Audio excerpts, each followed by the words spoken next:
Olá, alunos do 8º ano D, aqui é a professora Elisângela de Língua Portuguesa. Vamos para a nossa videoaula da semana de 15/3 a 19/3, nossa aula 4.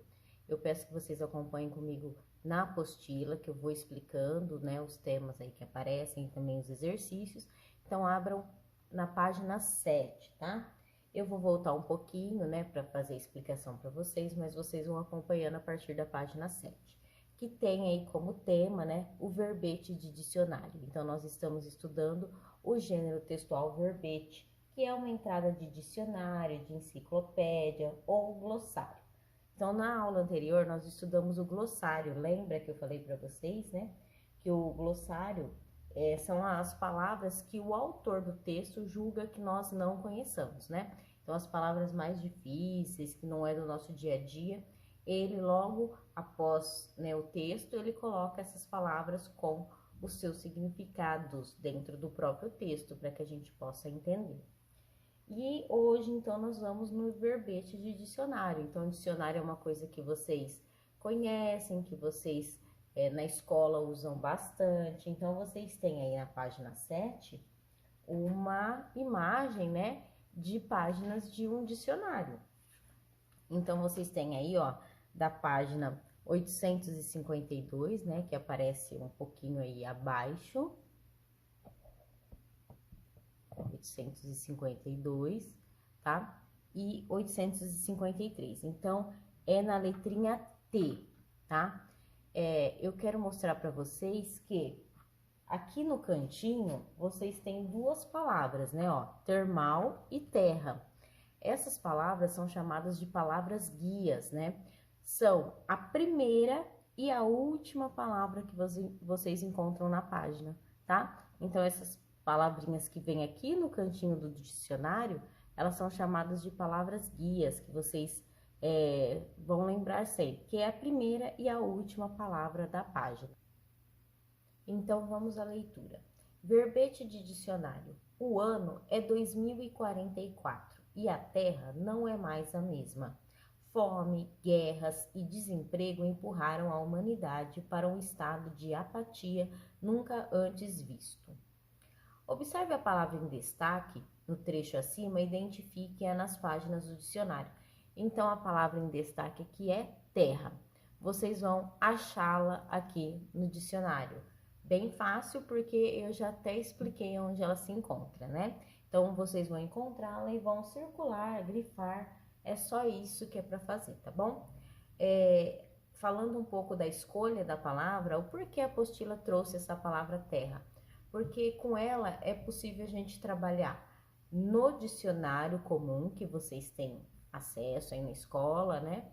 E também é possível trabalhá-la no dicionário, né, no verbete enciclopédico, né? Então, nas enciclopédias também nós encontramos, né, o verbete terra, ok?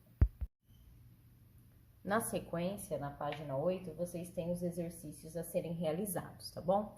Lá no link depois tem as orientações, tudo certinho, os exercícios que vocês têm que responder. Então, aí no exercício 10, né, ele diz assim: a palavra terra aparece em destaque na margem da página de dicionário. Por quê? E aqui do ladinho que eu já expliquei para vocês, né, a respeito das palavras guias. As palavras guias registram o primeiro e último verbete de cada página em um dicionário. Então, vocês só assinalam a resposta correta. 11. Quantas acepções a palavra terra tem nesse dicionário? Então, já expliquei também o que são acepções, mas aqui do lado tem um lembrete, ó. Acepções, significados, definições. 12. Ter um dicionário à mão é suficiente para interpretar uma palavra em um texto? Justifique sua resposta. Então, pensem um pouquinho aí. Será que tendo um dicionário eu consigo entender o significado daquela palavra? Respondam. Pode responder aqui, ó, nesse espaço. Só identificar, colocar número 12 e a resposta, tá bom? 13. Qual das definições da palavra terra corresponde ao sentido utilizado no texto sobre o livro Jogador número 1? Transcreva. Então, vocês vão ver aqui, vocês têm, ó, as acepções, tá? Da palavrinha terra, os significados. Qual desses significados é o mesmo, né? Ele se encaixa na palavrinha terra do texto lido, o Jogador número 1. Então, aí vocês escrevam aqui a acepção correspondente, tá bom? Exercício 14. Ao analisar o verbete terra, assinale as alternativas que contêm as características que um verbete de dicionário pode apresentar. Então, aqui é um verbete de dicionário, lembrando bem. E aqui tem a explicação.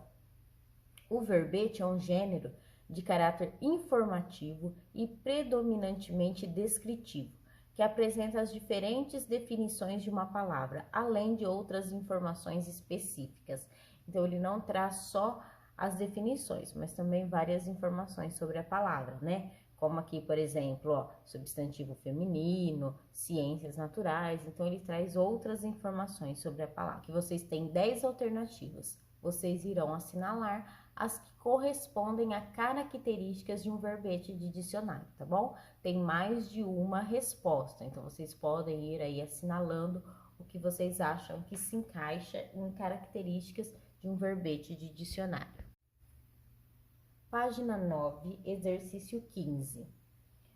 Leia este trecho, está escrito errado aí, tá? Mas leia este trecho do verbete de dicionário e relacione as informações, identificando as partes em destaque.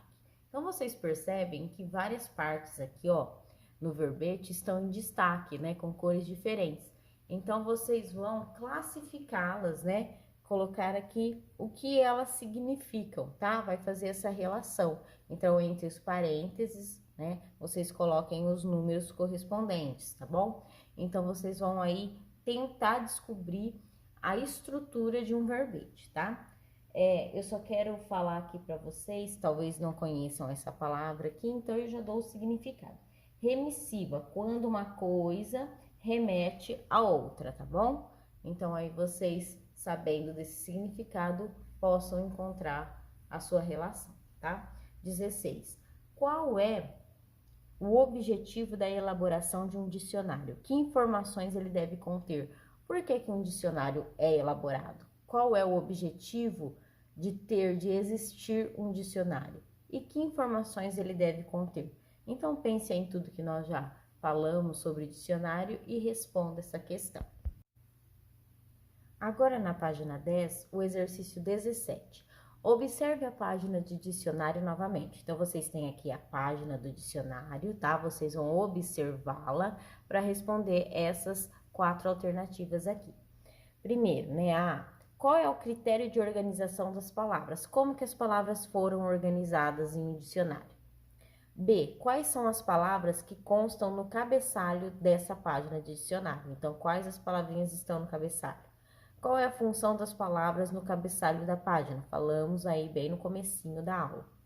Explique como as palavras guias ajudam o leitor na busca de um verbete. Então, pense um pouquinho e vejam, né, como essas palavras nos ajudam a encontrar aquilo que a gente está procurando, ok? Agora, vocês têm aí o exercício 18, que é o seguinte. Releia a página de dicionário, essa página aqui acima. Identifique outros 2 verbetes que poderiam ter aparecido nesta página. Em seguida, pesquise-os e transcreva-os a seguir. Então, quando vocês lerem aqui nessa página, vocês vão perceber que mais 2 palavrinhas poderiam estar aqui nesse meio. 2 palavrinhas. Que palavrinhas são essas? Vocês escrevam uma aqui, a outra aqui e procure o significado dela. Então, poderia haver mais 2 palavrinhas nesse meio. Quais seriam? Coloque aqui seu significado.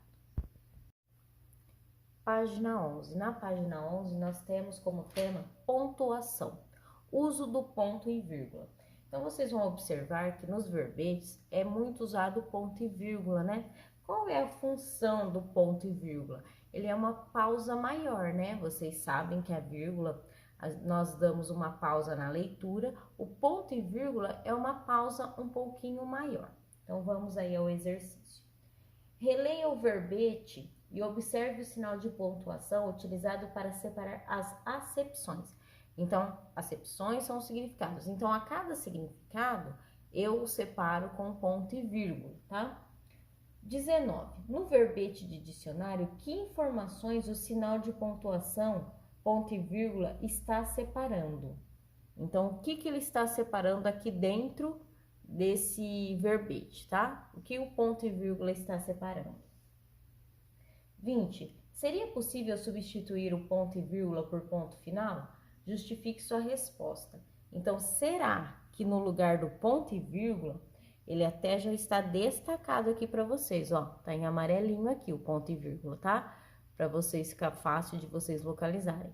Então, será que esse ponto e vírgula aqui eu poderia colocar um ponto final? Pense aí, o que vocês acham? 21. Releia o trecho da sinopse de jogador número 1. Então, vamos ver a sinopse. O Odiates é mais um dos que escapa da desanimadora realidade, passando horas e horas conectado ao oásis. Uma utopia virtual global que permite aos usuários ser o que quiser.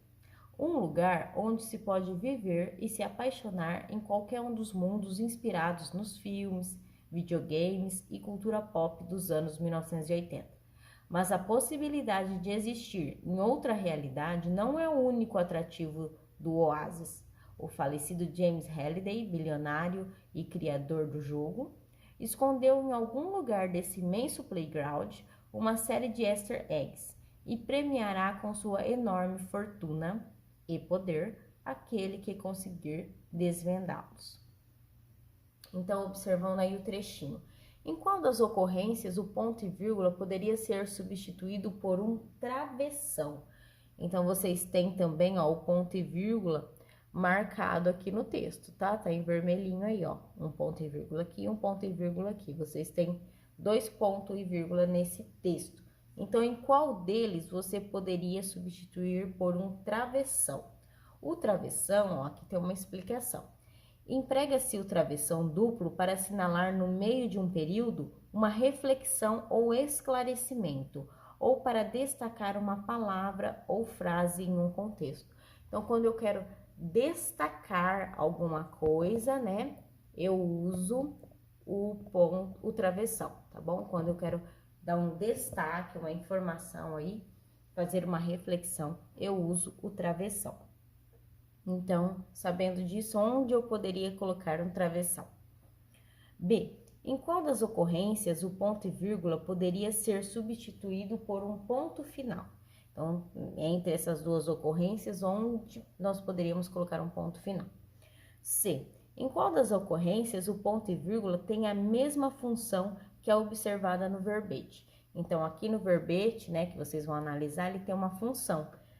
Onde, né, em qual das duas ocorrências aqui, ele tem a mesma função, tá? A resposta é só vocês colocar na primeira ocorrência ou na segunda ocorrência, tá? É só vocês observarem e colocar isso. Aqui embaixo da página vocês têm a explicação sobre o ponto e vírgula. É empregado para organizar orações. Esse sinal de pontuação é responsável pela enumeração de orações, itens, termos e etc. Nos 3 exemplos, ele separa ideias semelhantes de um mesmo período. Observe, entretanto, que a estrutura sintática das orações determina se o ponto e vírgula pode ser substituído por uma vírgula, um travessão ou por um ponto final. Então, dependendo, né, da oração que eu tenho, do que eu estou falando, do que eu estou expressando, né, às vezes eu posso substituí-lo sim por uma vírgula ou um travessão ou um ponto final. Isso vocês vão observar bem aqui nesse exemplo, tá? E qualquer dúvida que ficar sobre o ponto e vírgula ou sobre qualquer conteúdo aí, vocês podem estar me chamando, tá? No grupo ou no particular, que eu volto a explicar para vocês o tema, tá bom? Façam as atividades, lá no link está descrito, tem as orientações, vocês podem estar olhando. Não esqueçam que depois eu vou pedir foto para alguns, né, das atividades respondidas, então façam, vocês têm aí uma semana para responder, não são muitos exercícios, e qualquer coisa pode me chamar, tá bom? Até a próxima aula, um beijão, tchau, tchau.